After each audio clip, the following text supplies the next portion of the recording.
So here you are. This is the final module on the course. This is what you've been leading towards. This is where it's all been going.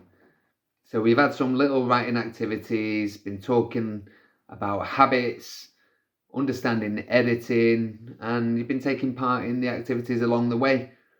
But this is essentially why you're here. You are going to now create something from nothing, and you're going to follow the video, pause it when needs be, take part in the activities, and by the end of it, you're going to have a piece of non-fiction, which is 50 words long and is in fact an art form of its own, which you will learn about throughout this presentation and be able to see examples to see that I haven't just made up 50 words from thin air.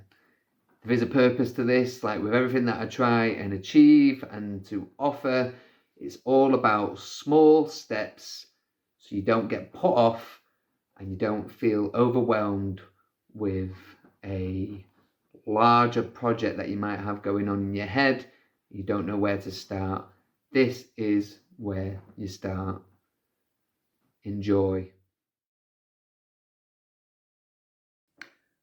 What better subject to write about than you? You are the subject. During this module, we will look at the benefits of using your own experiences to help you enter confidently onto your writing journey. We will be writing something known as creative non-fiction. We will explain that as we go. You will hear me talk about barriers to creative writing many times throughout my videos or my written content. And deciding how you're going to write your story or your project, it is a barrier. But this is only a short course and you will easily be able to complete it using just a pen and a pad, so you don't have to think about it too much. But going forward, a PC or laptop will be best because at the end of the day, it is not the 1800s. It will be easier to edit and modify on a PC or laptop. This writing activity is a modified version of an activity that I use in face-to-face writing workshops. And it's designed to help you understand the power of writing about your own experiences. So I would like you to please write down 3 sentences or statements, if you like. 2 of them false, 1 of them is true. Here's some examples written here. I once won £1,000 on the lottery. I am the 2017 Devon Karaoke champion. I have an autoimmune disease. I would like you to read them out several times until you grow in confidence.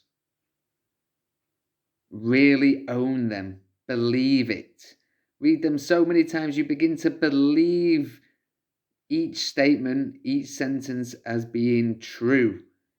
Envision yourself in the role, in the position, in the character of the false as much as the non-fiction. And then when you are ready, I want you to find another human being, whether that be in face-to-face or on the phone, and test out your skills and see if you can hide the truth. Please pause the presentation now until you are ready to continue. How was that? Did you manage to hide the truth?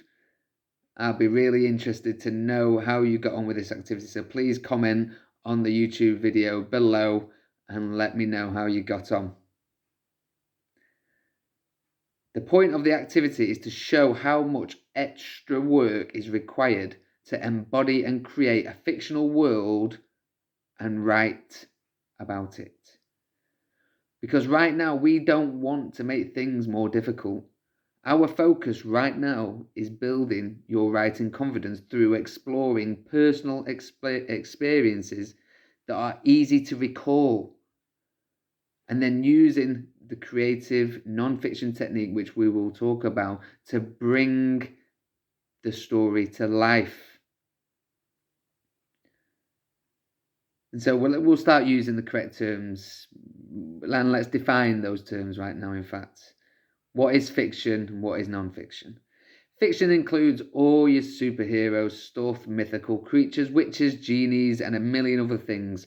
Some of these themes can appear in non-fiction, of course, during a dream sequence or some other storytelling device, but we're keeping them in the fiction category right now because our focus is on non-fiction, which is stuff that we live, that we see day to day. It's travel, it's work, it's family, but it's also traumatic events, illnesses, and many other things that we experience as human beings. But don't think that you can't take the mundane moments from life and inject some action into it. It's easier to dramatize a memory than create a brand new one. Creative non-fiction comes with a variety of ingredients necessary to make a compelling story. Truth, tension, personality, humour, fear, experience, suspense, drama, and of course, realism. Now let's move on to another activity. Let's take the sentence, I'm the 2017 Devon Karaoke Champion, and let's write down some of the thoughts, feelings, and sensations that a person might be experiencing while standing on that stage, waiting to sing their song, or maybe walking onto the stage, the lights in their eyes. Maybe it's the 1990s and people are smoking, and the smoke is getting into their eyes and affecting their vision. Tap into your own history, your own experiences, things that you've seen on the telly. Whatever you need to do to add some thoughts, feelings and sensations about what that person is experiencing in that moment. So please pause the presentation here for a couple of minutes while you go ahead and do some idea generating, and I'll see you back soon. And here is just some of the thoughts that came to mind for me when I put myself in that position. I feel some excitement, dread, also some confidence, fear, anticipation, dry mouth, and goosebumps. It's almost time for the next writing activity. We're going to take your single sentence and create a 50-word piece of non-fiction writing. But here's an example of how to go forward. I would like you to use first person present tense, and this is why. Here is the 50 words. It's so hot, the sweat's dripping off my temples and running down my neck. I wish I had a drink. My tongue's like clay. Lights in my eyes. Everyone's waiting. My wife hands me a glass of water. She's a mind reader. I nod at the DJ.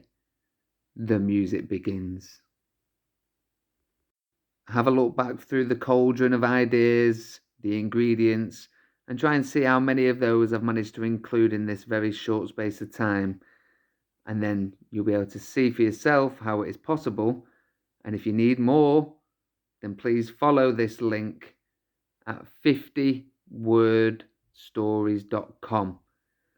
And you will see that there is a vast array of options out there, and that it is an art form of its own, and I haven't just made up the 50-word target for no reason at all. But before you go ahead and do that, I just want you to know that you are doing fantastic. You can do this. You have already set the scene, you have already set the foundation, and now it's time to build on top of that. And if you need any more help, then please go back to the editing module and familiarize yourself with the information, and this will help you to be able to cut the words down to 50, because it is more than likely that you will write more than 50 and then you will need to cut back certain words, trim the fat. That can be as simple as getting rid of ands and placing commas in place and things like that. Go back to that, have a look at it. I'm looking forward to seeing what you do. Good luck. Here you are, you made it. You finished the modules, you completed the course, How to Write Flash Non-Fiction 50 Words. Hopefully you've seen how habits can be created and what you can do to bring that habit into your life, how it can be created, because we have habits around us all the time and we're certainly engaging in new ones, maybe getting rid of some old ones. But there's definitely room for a minimum of 4 hours per week to begin our writing journey.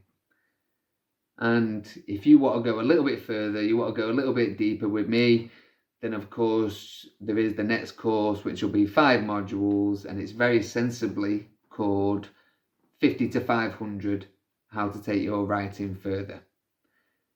You can contact me directly, the same process which you did last time, through the YouTube, Facebook accounts, whatever. But more importantly right now, congratulations, you have created something.